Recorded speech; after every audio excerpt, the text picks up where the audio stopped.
I never thought I would spend a Saturday morning filing a police report against my neighbor. But there I was at the Cedar Rapids Police Department explaining how the HOA president had stolen my generator from my barn.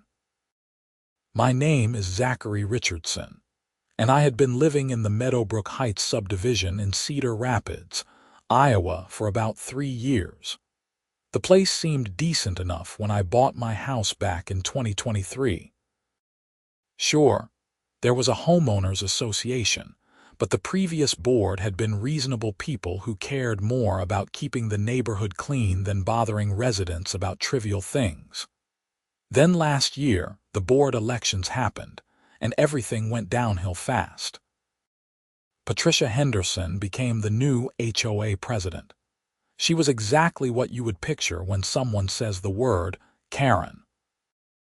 Mid-50s, blonde hair always styled in that speak-to-the-manager cut, designer sunglasses perpetually perched on her head even indoors, and an attitude that suggested the entire world existed solely to inconvenience her. She did not own property in our subdivision. She rented a house at the end of Maple Grove Lane from an investor who lived out of state. That detail would become important later. Patricia took her new role seriously, too seriously. Within her first month, she had sent violation notices to half the neighborhood. Mrs. Chen got cited because her mailbox was the wrong shade of black. The Johnsons received a fine because their lawn was a quarter-inch too tall on measurement day. I got my first notice because apparently my truck was parked facing the wrong direction in my own driveway. According to some obscure rule buried in page 47 of the HOA bylaws, all vehicles had to face forward, meaning toward the street. Mine faced my garage. The fine was $200. I paid it, grudgingly, because I had read the contract I signed when I bought the house. But I started keeping my distance from Patricia and her increasingly aggressive enforcement tactics. I worked as a construction project manager, and my job kept me busy enough that I did not have time for neighborhood drama. I just wanted to live my life, maintain my property, and be left alone. My property included a barn.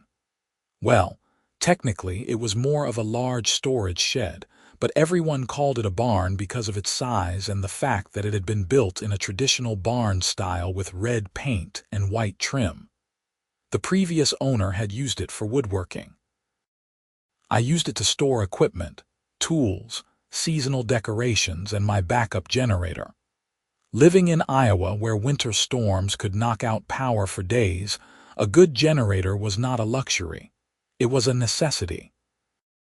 The generator was a Champion model, about 3 years old, rated for 7,500 watts.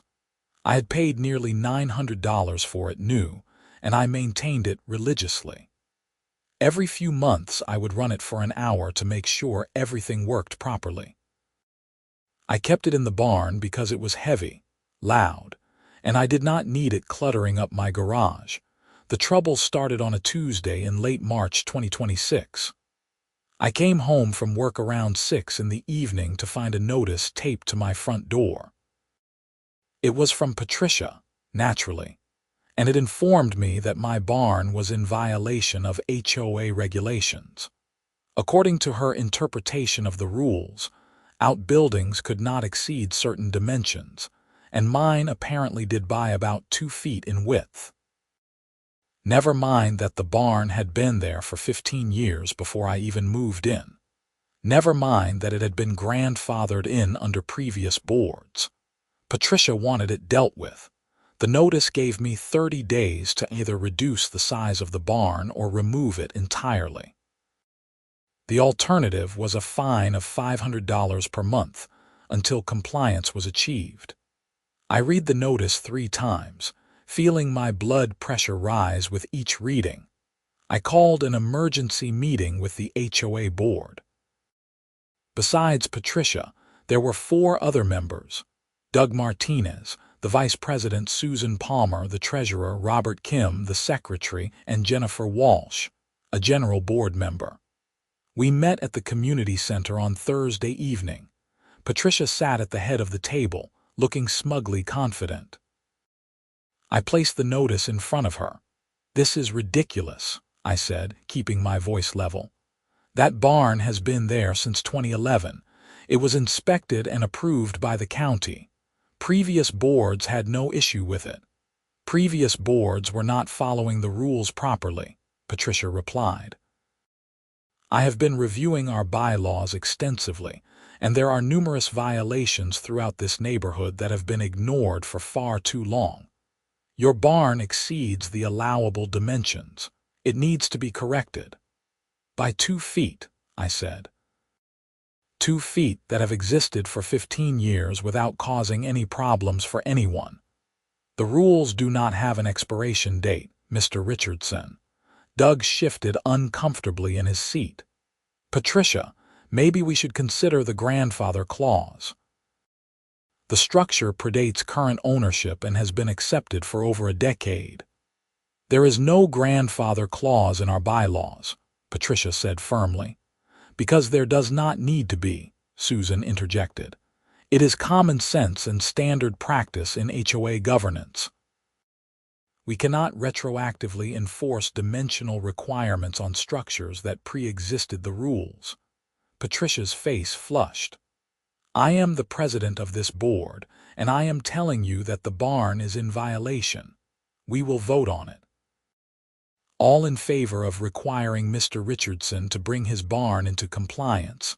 Only Patricia raised her hand. "All opposed?" The other 4 board members raised their hands. Patricia's jaw tightened. "Fine, but I want it noted in the record that I voted for enforcement." I thought that would be the end of it. I was wrong. Over the next few weeks, Patricia seemed to develop a personal vendetta against me. I received notices about my grass height, even though I had just mowed. I got cited for leaving my garbage cans visible from the street for more than 12 hours after collection, even though I had brought them in within 8 hours. She complained that my outdoor light fixtures were not the approved style, despite them being original to the house and identical to half the other houses on my street. Each violation came with a fine. I contested every single one through the proper HOA channels, and the board voted down Patricia's enforcement attempts each time. But it was exhausting. I was spending hours every week dealing with her harassment, documenting everything, taking photos, writing appeals. Then came the morning of April 15th. I woke up early, around 6, because I wanted to get some yard work done before the weather turned hot. I went out to the barn to grab my electric hedge trimmer and some other tools. The barn door was unlocked, which immediately struck me as odd because I was religious about locking it. I pulled the door open and froze. The generator was gone. The space where it always sat, next to my workbench, was empty. I stared at the spot for a solid 10 seconds, my brain refusing to accept what I was seeing. Then I started searching the barn frantically, thinking maybe I had moved it and forgotten. But no, it was definitely gone. So was the gas can I kept next to it. I checked the barn door lock more carefully. There were scratches around the keyhole that had not been there before. Someone had picked the lock or forced it open somehow.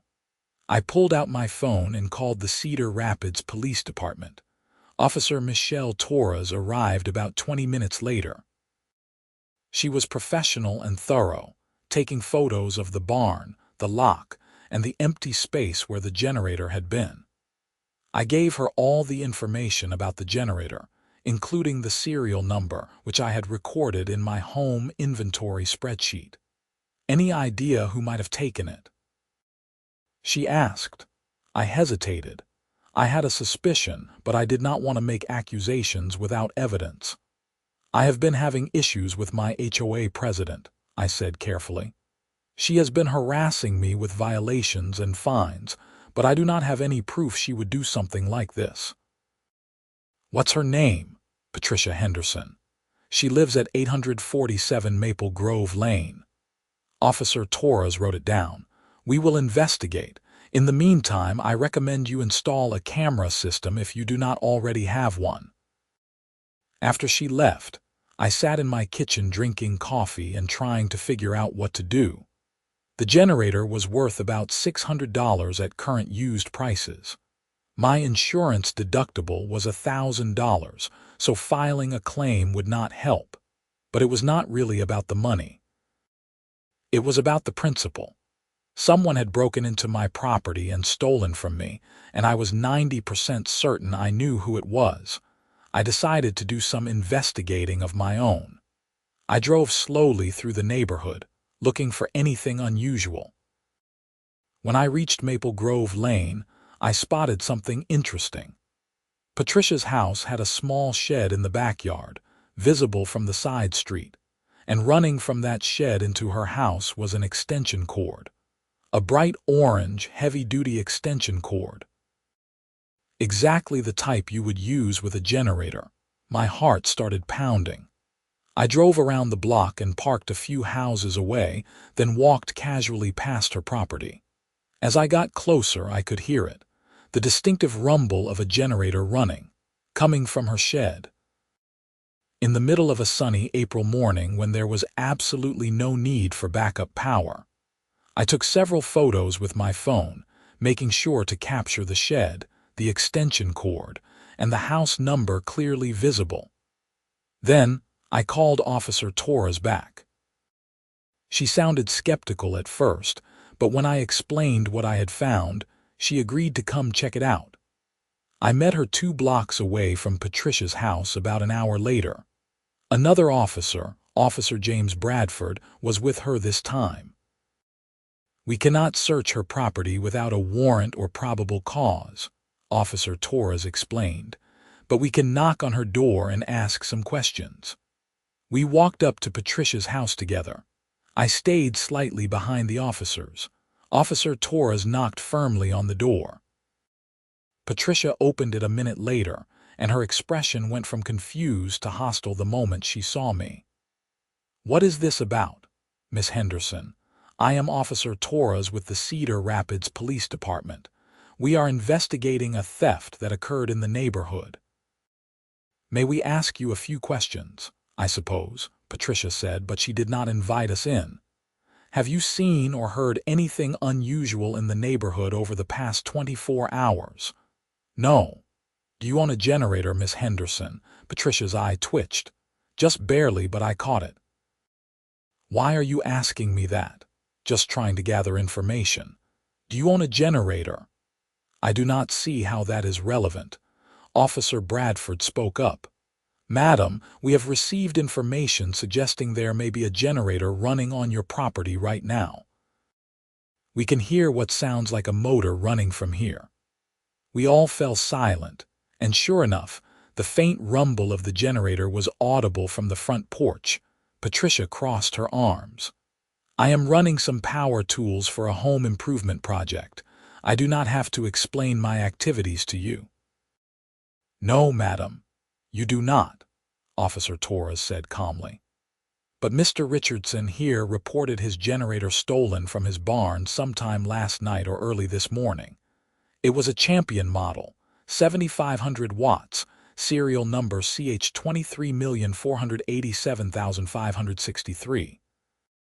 Would you be willing to let us see the generator you are using just to rule it out?" "Absolutely not. You do not have a warrant and I know my rights. This is harassment. Miss Henderson, if you are not using Mr. Richardson's stolen property, the simplest way to clear this up would be to show us your generator. If the serial numbers do not match, we will apologize for the inconvenience and be on our way." Patricia's face was turning red. "I want you off my property now, and I am filing a complaint against all of you for harassment." Officer Torres remained calm. "That is your right, madam, but we will be obtaining a warrant to search your property. If you are in possession of stolen property and you refuse to cooperate now, that is going to look much worse for you later. Get Off my property. We left, but Officer Torres assured me they would pursue the warrant. I went home and waited, anxious and angry. I could not believe Patricia's audacity. Not only had she apparently stolen my generator, but she was actually using it, right there in her shed, brazenly running it in the middle of the day. The warrant came through faster than I expected, probably because the officers could hear the generator running, and my serial number documentation was thorough. At 4:30 that afternoon, I got a call from Officer Torres asking me to come to Patricia's address to identify my property. When I arrived, there were 2 police cars parked in front of her house. Patricia stood on her front lawn, screaming at the officers about violations of her rights and how she was going to sue everyone involved. Her face was purple with rage. Officer Torres met me at the curb. "We found the generator in her shed. What's your serial number again?" I pulled up the photo on my phone. "CH 23,487,563. She checked her notepad and nodded. "That's a match. It is definitely yours. We also found your gas can, still had your name written on it in marker." I felt a wave of relief and vindication wash over me. "So what happens now?" "We are arresting her for theft and possession of stolen property. You will need to come to the station later to give a formal statement, but you can take your generator home today once we finish processing it as evidence. We have taken plenty of photos and documented everything." I watched as Officer Bradford approached Patricia with handcuffs. She tried to back away, still yelling. "You cannot do this. I am being framed. He put that generator there himself. This is a conspiracy." "Madam, you need to calm down and place your hands behind your back," Officer Bradford said firmly. "I will not. I have done nothing wrong. That generator was abandoned. I have every right to collect abandoned property, Miss Henderson. The generator was inside a locked barn on private property." "That is not abandoned property. That is theft. Now please cooperate or we will add resisting arrest to the charges." Patricia finally allowed them to cuff her, but she continued screaming the entire time they walked her to the patrol car. Neighbors had come out of their houses to watch. I saw Susan Palmer standing a few doors down, her hand over her mouth in shock. Doug Martinez was recording the whole thing on his phone. After Patricia was driven away, Officer Torres walked me through the process. I would need to come to the station the next day to give my full statement. They would hold the generator for a few days as evidence, but then I could collect it. Patricia would be arraigned within 48 hours, and I might need to testify if the case went to trial. Though Officer Torres thought it more likely Patricia would take a plea deal given how clear-cut the evidence was. I thanked her profusely and drove home, my mind reeling. I had expected maybe a stern warning for Patricia, perhaps a fine. I had not actually expected her to be arrested. But then again, she had committed a crime. She had broken into my barn and stolen my property. The fact that she was the HOA president did not give her immunity from the law. The neighborhood group chat exploded that evening. Everyone had seen or heard about Patricia's arrest. People were sharing theories, expressing shock, and several residents started coming forward with their own stories of Patricia's harassment and overreach. The Martinez family revealed that Patricia had threatened to fine them $5,000 if they did not remove their children's playset, claiming it was not aesthetically consistent with neighborhood standards. The Chens shared emails where Patricia had demanded access to their backyard to measure their fence, and when they refused, she threatened to put a lien on their house. The next morning, I went to the police station and gave my formal statement. I brought all my documentation, photos of the barn and the empty space where the generator had been, receipts for the generator purchase, maintenance records, photos of Patricia's shed with the extension cord, and screenshots of all the violation notices she had sent me over the past month. The detective handling the case, Detective Sarah Lundgren, reviewed everything carefully. "This is one of the more clear-cut theft cases I have seen," she said. "She basically gift-wrapped the evidence for us. I understand there is some history between you two regarding HOA disputes." "Yes," I said, and I explained the whole situation. The barn violations, the constant harassment, the repeated fines, and how the board kept voting against her enforcement attempts. Detective Lundgren took notes. "That establishes motive and a pattern of animosity. Do you know if Miss Henderson owns the property she is living in?" "No, she rents it. The owner lives out of state somewhere." "Interesting. Does the owner know what kind of tenant they have, I wonder?" That question stuck with me. After I left the station, I decided to do some research. Property records in Iowa are public, so I looked up Patricia's address. The owner was listed as Gerald Thompson with an address in Phoenix, Arizona. I found his phone number through a simple internet search and decided to call him. Gerald answered on the third ring. "Hello." "Hi, Mr. Thompson. My name is Zachary Richardson. I live in the Meadowbrook Heights subdivision in Cedar Rapids. You own a rental property here at 847 Maple Grove Lane, correct?" "Yes, that is right. Is there a problem?" "I am afraid there is. Your tenant, Patricia Henderson, was arrested yesterday for stealing my generator from my barn. She is facing criminal charges, and I thought you should know." There was a long silence. "Arrested? Are you serious?" "Completely serious. The police found my stolen generator in her shed. She had broken into my locked barn and taken it. I can give you the case number if you want to verify it with the Cedar Rapids Police Department." "Oh my God. Yes, please give me the information." I provided him with all the details, including Detective Lundgren's contact information. Gerald sounded genuinely shocked and upset. "I had no idea," he said.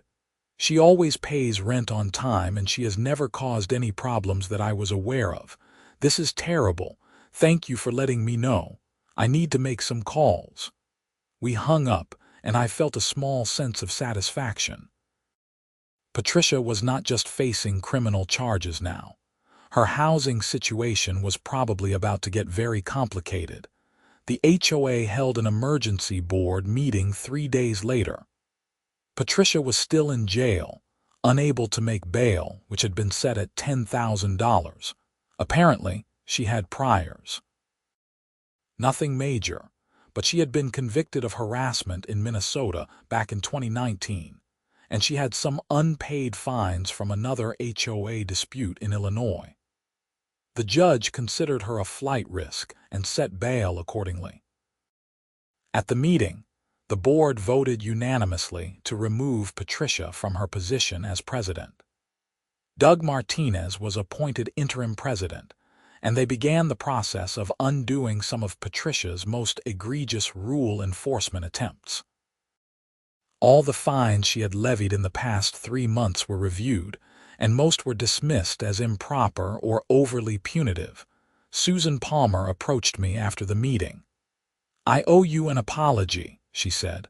"We all do. We knew Patricia was out of control, but we kept thinking we could manage her, keep her worst impulses in check through the voting process. We should have removed her from the board months ago." "I appreciate that," I said, "but you did vote against her enforcement attempts every time. You did try to stop her. Not hard enough. She made your life hell, and apparently she was doing the same to other residents. We should have been more proactive." I could not argue with that, but I also understood the difficult position the board had been in. HOA politics were messy, and removing a board member required following specific procedures outlined in the bylaws. It was not as simple as just voting someone out. Patricia's arraignment happened the following week. I was not required to attend, but I went anyway. I wanted to see this through. The courtroom was small and depressing, with fluorescent lights and worn carpet. Patricia sat at the defense table with a public defender, looking diminished and scared. The anger and entitlement had drained out of her, replaced with the reality of her situation. The prosecutor outlined the charges: 1 count of criminal trespass in the 2nd degree, 1 count of theft in the 4th degree. The trespass charge was an aggravated misdemeanor, punishable by up to 2 years in prison and a fine up to $6,200. The theft charge, given the value of the generator, was a serious misdemeanor, punishable by up to 1 year in jail and a fine up to $1,900. Patricia's public defender tried to argue for a reduced bail, citing her ties to the community and lack of serious criminal history. The prosecutor pointed out her previous harassment conviction and unpaid fines, and argued she had shown a pattern of disrespect for the law. The judge agreed and kept bail at $10,000. Unable to post bail, Patricia remained in jail, and that created another problem for her. She could not pay her rent from jail. 2 weeks after her arrest, I saw a moving truck parked outside Patricia's rental house. I walked over, curious, and found Gerald Thompson supervising a crew removing Patricia's belongings. He spotted me and walked over. "Mr. Richardson," he said, shaking my hand, "I wanted to thank you again for letting me know what was happening. I have started eviction proceedings against Miss Henderson." "That was fast," I said. "Well, she is in jail and unable to pay rent. Plus, she violated her lease agreement in multiple ways. I have a morality clause that allows me to terminate the lease if a tenant is convicted of a crime.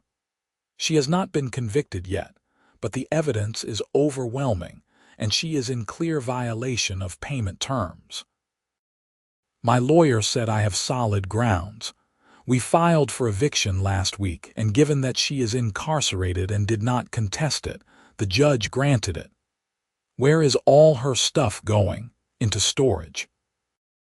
She has 30 days to make arrangements to collect it, but after that, I can dispose of it to recover unpaid rent and damages. Honestly, I just want her out. This has been a nightmare. I have owned rental properties for 20 years and never had anything like this happen." I felt a twinge of sympathy for Gerald. He seemed like a decent guy who had gotten unlucky with a terrible tenant. "Are you going to rent it out again?" "Eventually. I need to inspect the place thoroughly first, make sure she did not damage anything. Then I will find a new tenant, and you can be sure I will be doing much more thorough background checks this time." Over the next few weeks, life slowly returned to normal. I got my generator back from the police, along with my gas can.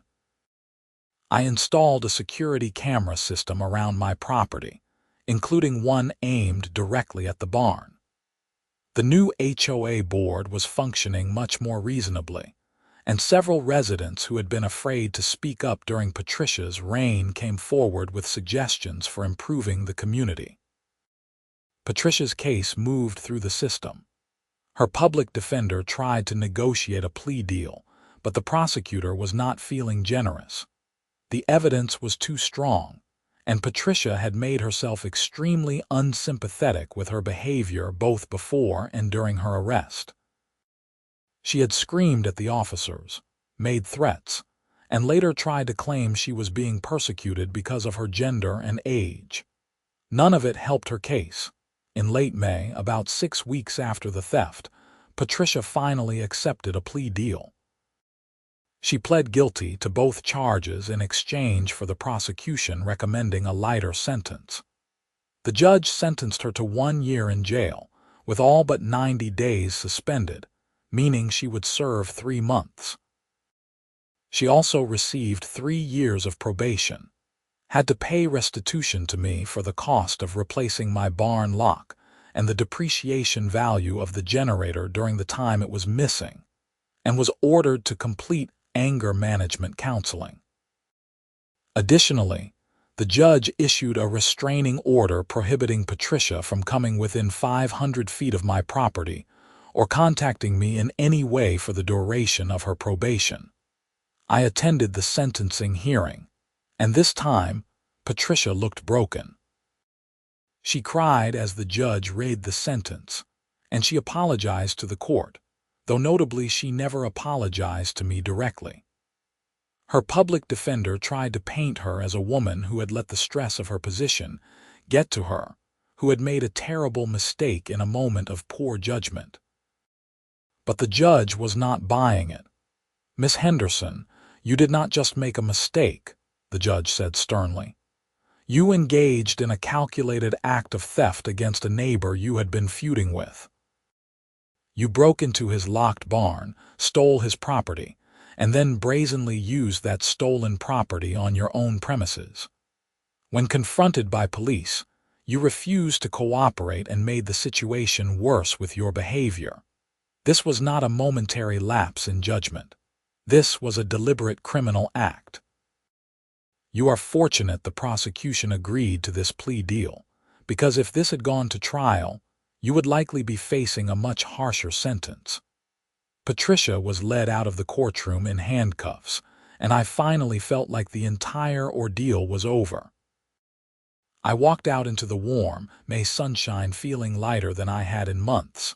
The neighborhood moved on quickly. Doug Martinez proved to be an excellent HOA president, focused on actual community improvement rather than petty enforcement of obscure rules. He organized neighborhood barbecues, arranged for road repairs that the previous board had been ignoring, and generally made Meadowbrook Heights feel like a real community instead of a police state.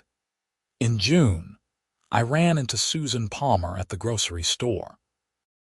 We chatted for a few minutes, and she mentioned that the board was planning to do a comprehensive review of the HOA bylaws, getting rid of outdated or overly restrictive rules and modernizing the whole system. "We are also implementing new procedures for board elections," she said. "We want to make sure someone like Patricia can never gain that much power again. There will be term limits, required background checks for board members, and a process for recall elections if a board member abuses their position." "That sounds great," I said sincerely. "I am glad something good came out of all this mess.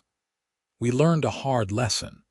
HOAs are supposed to protect property values and create a pleasant living environment, not become tools for petty tyrants to harass their neighbors. We lost sight of that, and we are committed to doing better." I also heard through the neighborhood grapevine that Gerald Thompson had found a new tenant for Patricia's old rental house. A young couple with a baby, the Davisons, who seemed nice and kept to themselves. They had no interest in HOA politics, which was probably for the best. As for Patricia, she served her 90 days and was released in late August. I never saw her again. According to public records, she moved to Wisconsin after her release, presumably to start over somewhere new where people did not know about her criminal record. Part of me hoped she learned something from the experience, but I was not holding my breath. The barn incident became something of a legend in Meadowbrook Heights. New residents would hear the story and express disbelief that an HOA president would actually steal from a resident. Longtime residents would assure them it was absolutely true, and it served as a cautionary tale about the importance of good governance and accountability. For my part, I just wanted to move on. I kept my security cameras running, maintained my property, and participated in HOA meetings when important issues came up. But mostly, I focused on living my life, which was what I had wanted to do all along. The generator sat in my barn, functioning perfectly, ready for the next power outage. The scratches around the barn door lock had been repaired. The only lasting evidence of Patricia's crime was the police report and court records, and the occasional conversations with neighbors who wanted to hear the story firsthand. Looking back on the whole experience, I was struck by how quickly things had escalated. It started with petty HOA disputes, the kind of annoying but manageable conflicts that happen in neighborhoods everywhere. But Patricia's obsessive need for control and her inability to accept that the other board members kept voting against her enforcement attempts pushed her over the edge into actual criminal behavior. She could not stand being told no. She could not handle the fact that I had successfully contested her violations and gotten the board to side with me. So she decided to punish me in a way that she thought she could get away with. She probably figured I would assume some random thief had taken the generator, file an insurance claim, and never know it was her. She did not count on me driving past her house and hearing the generator running. She did not count on me being organized enough to have the serial number documented. And she definitely did not count on the police taking the theft seriously and obtaining a warrant so quickly. Her arrogance and sense of entitlement had been her downfall. If she had just let the barn issue go after the board voted against her, none of this would have happened. She would still be HOA president, still living in her rental house, and still free. But she could not let it go. She had to keep pushing, keep harassing, keep trying to assert dominance over someone who refused to be dominated. In the end, she lost everything. Her position, her housing, her freedom, and her reputation. And for what? A stupid generator worth $600 and the fleeting satisfaction of getting revenge on a neighbor who dared to stand up to her. The experience taught me several valuable lessons. First, document everything. I had photos, receipts, serial numbers, and written records of every interaction with Patricia. That documentation was crucial in getting the police to take my theft report seriously, and in establishing the pattern of harassment that demonstrated motive. Second, HOA boards need accountability and checks on power. A single person should never have the ability to terrorize an entire neighborhood. And third, sometimes standing up to a bully is not just about you. Other residents had been suffering under Patricia's regime, but they were afraid to speak up. By fighting back and exposing her criminal behavior, I had inadvertently freed the whole neighborhood from her tyranny. Several residents thanked me privately for what I had done. Mrs. Chen brought over homemade dumplings. The Johnsons invited me to a barbecue. Even people I had never spoken to before stopped to shake my hand when they saw me on the street. It was embarrassing and gratifying at the same time, but the person I felt worst for was Gerald Thompson. He had done nothing wrong except rent his house to the wrong person. He had lost months of rent, had to go through the eviction process, and deal with the stress and expense of finding a new tenant.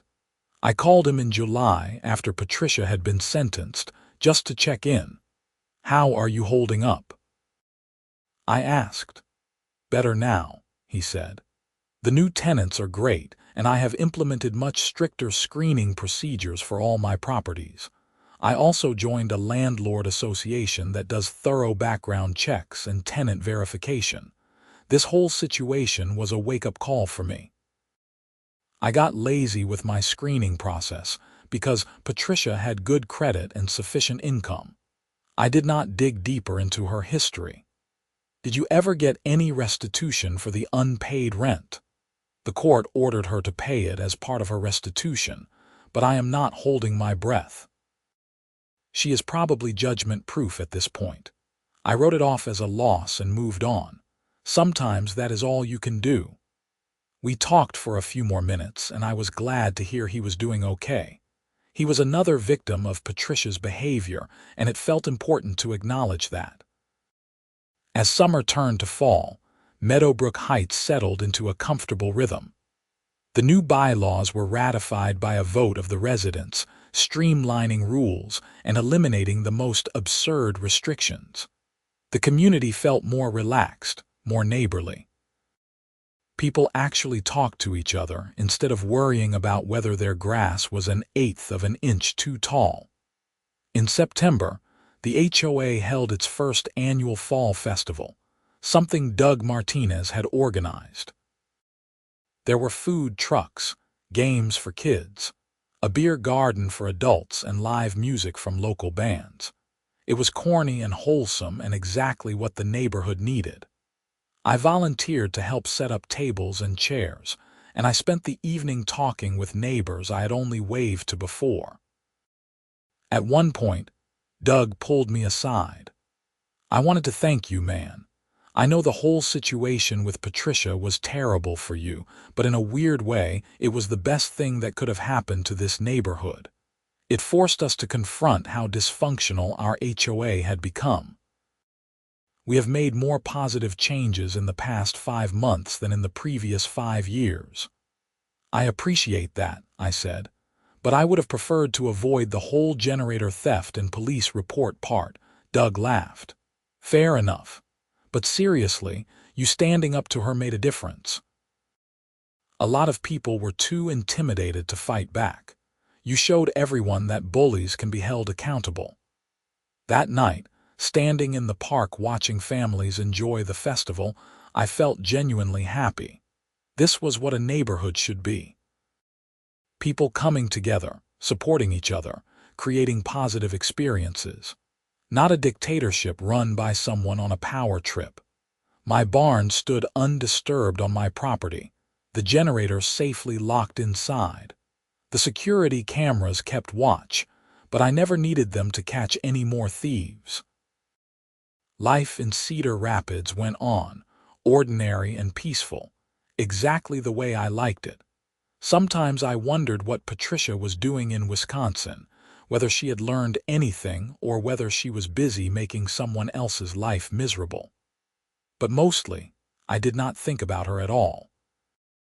She had taken up enough of my mental energy. I was done giving her any more. The story of the HOA president who stole a generator and got arrested became the kind of tale people told at parties, a reminder that actions have consequences and that nobody is above the law. Not even the president of a homeowners association. And every time a storm rolled through Cedar Rapids and knocked out power, I would fire up my generator, listen to its reliable rumble, and feel grateful that it was back where it belonged. In my barn, on my property, where nobody had any right to take it.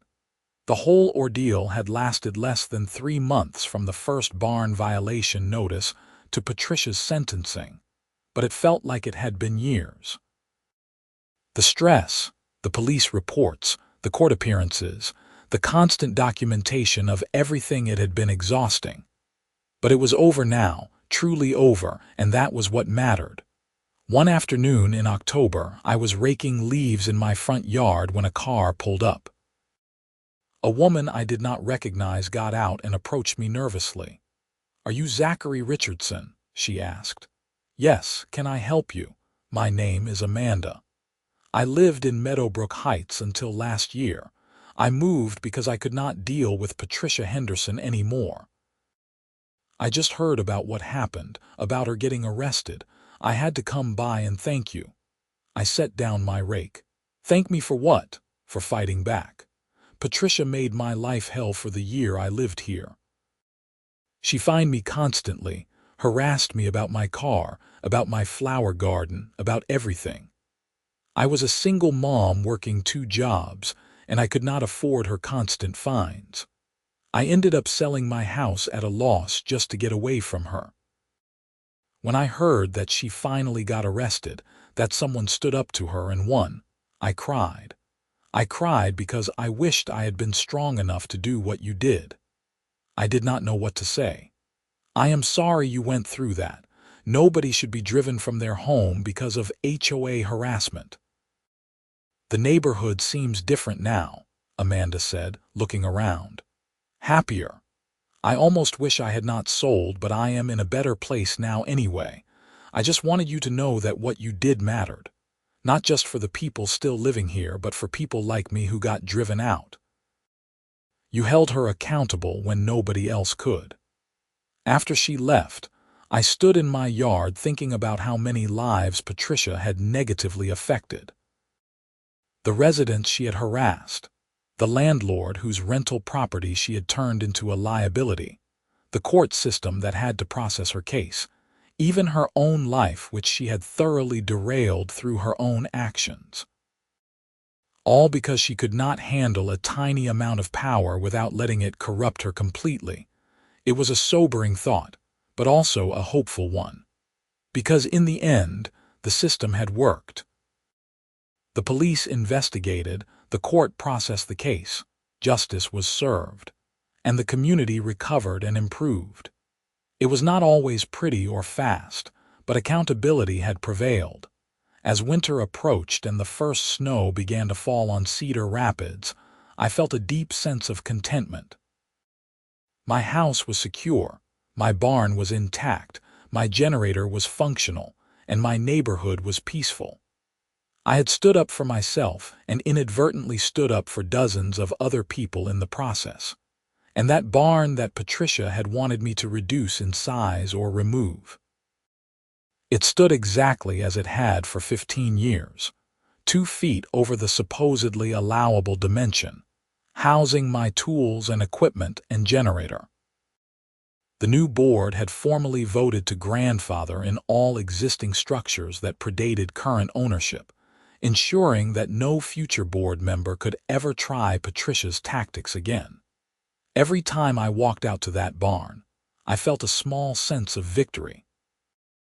Not because I had gotten revenge on Patricia, or because I enjoyed seeing her punished, but because the barn represented something important: the right to be left alone on your own property, to live your life without unreasonable interference, and to have recourse when someone violates those rights. The generator theft had been Patricia's final overreach, the mistake that finally brought consequences crashing down on her head. She had gotten away with harassment and abuse of power for months, but actual theft was a bridge too far. It was a crime the police could investigate, courts could prosecute, and justice could address. Sometimes I imagined an alternate timeline where I had not driven past her house that day, where I had not heard the generator running or noticed the extension cord. In that timeline, maybe Patricia would have gotten away with it. Maybe she would still be HOA president, still terrorizing residents, still drunk on her little bit of power. But in this timeline, the real timeline, she had been caught and held accountable. The neighborhood thrived under Doug's leadership and the reformed board. Property values actually increased, not because of strict enforcement of petty rules, but because people wanted to live in a community that felt welcoming and supportive. The fall festival became an annual tradition. Spring cleanup days brought residents together to beautify common areas. The HOA fund, which Patricia had been depleting with frivolous legal consultations and enforcement actions, was rebuilt and used for actual community improvements. My relationship with my neighbors improved dramatically. People were not afraid to talk to each other anymore, not worried that every interaction might result in a violation notice. Kids played in yards without parents hovering nervously, wondering if a toy left out overnight would trigger a fine. Dogs barked occasionally without triggering HOA complaints. Life became normal, the way it should be in a residential neighborhood. The story of Patricia Henderson and the stolen generator would be told and retold, evolving slightly with each retelling but always maintaining its essential truth. An HOA president so drunk on power that she committed theft to punish a resident who dared to stand up to her, only to be arrested, convicted, and evicted. It was a modern parable about the dangers of unchecked authority and the importance of accountability. As for me, I went back to living my life the way I had always wanted to. I worked my construction management job, maintained my property, helped my neighbors when they needed it, and participated in the HOA only enough to ensure that nobody like Patricia ever gained power again. I voted in every board election, and I paid attention to how the board operated, ready to speak up if I saw warning signs of another power-hungry tyrant emerging. But mostly, the drama was behind me. The generator sat in the barn, the security cameras watched over my property, and life in Cedar Rapids rolled on through winter into spring and another year. The whole experience had been stressful and infuriating while it was happening, but looking back, I could see the positive changes it had sparked. Meadowbrook Heights was a better neighborhood because Patricia had been stopped. Other residents felt safer and more empowered. The HOA operated more transparently and fairly, and I had learned that sometimes fighting back against injustice, even petty neighborhood injustice, was worth the effort. The barn stood solid and red against the Iowa sky, a monument to the right to be left alone and the importance of standing your ground when you are in the right.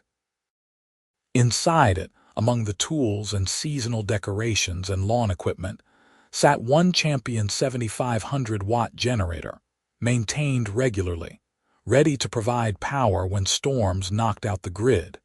It was just a generator, just a machine. But it represented something larger now. The idea that theft is theft, regardless of who commits it or what their position is in the community. That power comes with responsibility, and abusing that power has consequences. That ordinary people can stand up to bullies and win. Patricia Henderson learned those lessons the hard way, in a jail cell, and through the loss of everything she had tried to control. I learned them too, though my lessons were less painful. And the neighborhood learned that an HOA should serve its residents, not rule over them. The generator hummed to life whenever I tested it, reliable and strong, a tool that did its job without complaint or drama. Unlike certain HOA presidents, it knew its place and stayed in it, ready to serve its purpose when called upon, but otherwise content to sit quietly in the barn, bothering nobody. And that was exactly how I liked it.